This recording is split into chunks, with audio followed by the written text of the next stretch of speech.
The new geopolitical landscape and Russia's invasion of Ukraine has brought EU enlargement back to the fore. Bottlenecks, however, remain in the EU enlargement decision-making process. There should be a debate on how to reform the process to make it more effective and efficient, and thus regain its credibility in its neighborhood. Procedures for accession are laid down solemnly in the negotiation frameworks between the EU and individual candidate countries. Decision-making on the progress in the EU accession negotiation rests with the Council.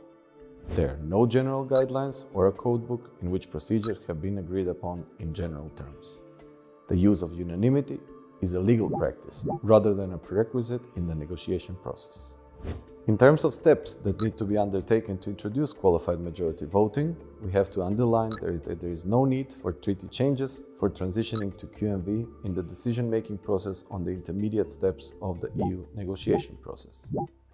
By revising the accession methodology and negotiation framework with individual candidate countries, which is subject to unanimity, the changes in the decision-making process could take effect for all those that are currently undertaking EU negotiations. The negotiation frameworks for candidate countries that have already been established with the countries of the Western Balkans, as well as with Ukraine and Moldova, would require modifications.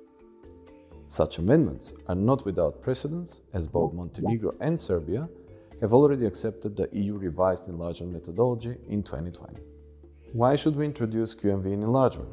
It's a win-win situation. It will make the decision-making process in the Council more efficient, on one side, and the EU accession process more credible, on the other.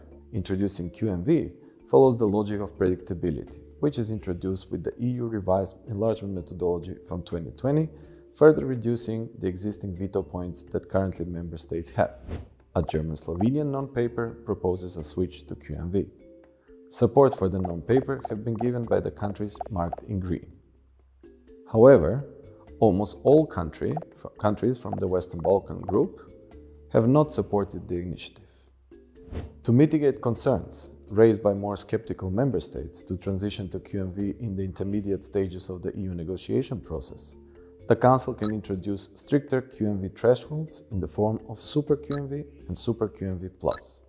These solutions are inspired by introducing QMV in common foreign and security policy.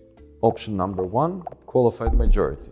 This constitutes 55% of the member states, representing 65% of the EU population. Option number 2, super qualified majority. This would constitute 72% of the member states, representing 65% of the population, if the proposal is not coming from the Commission or the High Representative and Vice President. Option number 3, super qualified majority plus, meaning unanimity among all member states minus 2 or 3. These are the options for decision-making models in which QMV plays a role. Option number 1, introducing QMV at each step of the accession procedure. Option number 2, introducing QMV only when opening and closing individual negotiation chapters, clusters, and establishing opening, interim, and closing benchmarks, but not for decisions on opening and closing the accession negotiations. Option number 3, introducing QMV only for opening negotiation clusters, excluding the fundamentals cluster, and establishing opening benchmark as initiated in the German-Slovenian non-paper. Option number 4, any combination or variation of the options previously mentioned. If we want the European Union to be capable to act in this new geopolitical environment, transitioning towards QMV in EU enlargement is key.